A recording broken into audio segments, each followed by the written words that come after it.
Inshaalloh hammamizga ham mana shunaqangi yevro hovlilarda yashash nasib qilsin.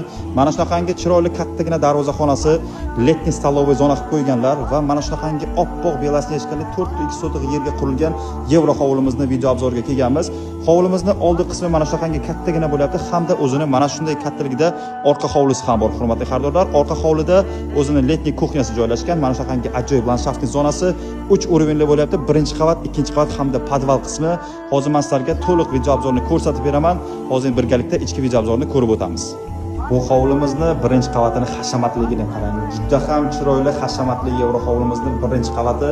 Ana shunday asosiy eshigidan kirib kelishingizda ikkinchi qavatga chiqish zinasi, mana bu tomonda esa podvalga tushish zinasi bo'lyapti. Hurmatli xaridorlar, uyimiz to'liqligicha yevro montaj qilingan, domofonlar o'rnatilgan, 4 tomonda kameralari bor. Mana bu yerda kirib kelishimizda mehmonxonamiz joylashtirilgan. Juda ham chiroyli kattakon mehmonxona. Bitta o'zingiz like bilan baho beringizlar. Avvalambor hammamizga mana shunday xonadonlar nasib qilsin. Juda ham chiroyli remont qilingan, hurmatli xaridorlar, neoklassik uslubida. Birinchi qavatimizda mana bu yerda umumiy yuvinish xonasi bo'lyapti. Juda ham chiroyli, barcha kerakli shart-sharoitlari bor. Mana bu tomonida esa xonadonlarimiz bekasining orzusi, chiroyli mana shunaqangi kuxonning garnitura, barcha kerakli shart-sharoitlar qilib qo'yganlar. Hamda orqa hovliga chiqish eshigi bo'lyapti, letniy kuxnya qilib qo'yganlar. Juda ham ajoyib variant. Birinchi qavatimiz topli pol sistemasida qiziydi. Mana bu yerda esa birinchi qavatdagi взрослая spalnya. O'zlaringizning didlaringizga qarab shart-sharoit qilib olsangiz bo'ladi. Endilikda biz sizlar bilan ikkinchi qavatini ko'rsatib o'taman. Ikkinchi qavatga chiqib kelish zinasidan sizni mana shunaqangi chiroyli atmosfera kutib oladi, hurmatli xaridorlar. O'zini kattagina balkon qismiga ega, juda ham chiroyli yevro hovlimiz 4.2 sotiqga qurilgan.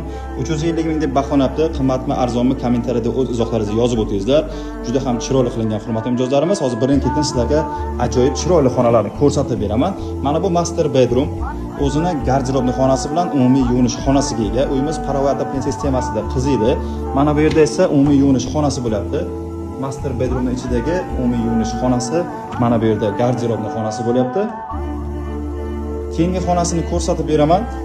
Devorlarimiz attachenta qilingan, hurmatli mijozlar. Ikkinchi qavatda domofon o'rnatilgan. Ikkinchi qavatdagi umumiy yuvinish xonasi, barcha kerakli shart-sharoitlar bor.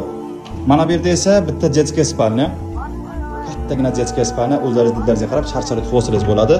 Mana bu yerda esa yana bitta yotoqxona, juda ham chiroyli ranglardan foydalangan. Saktana territoriyasi Samkochga yaqin 4.2 sotiqga qurilgan. Narxi 350 mingga baholanyapti. To'liq ma'lumotni opisda yozib qoldiramiz. Aloqaga chiqingizlar, narxini arzon qilib chiroyli qilib olib beramiz.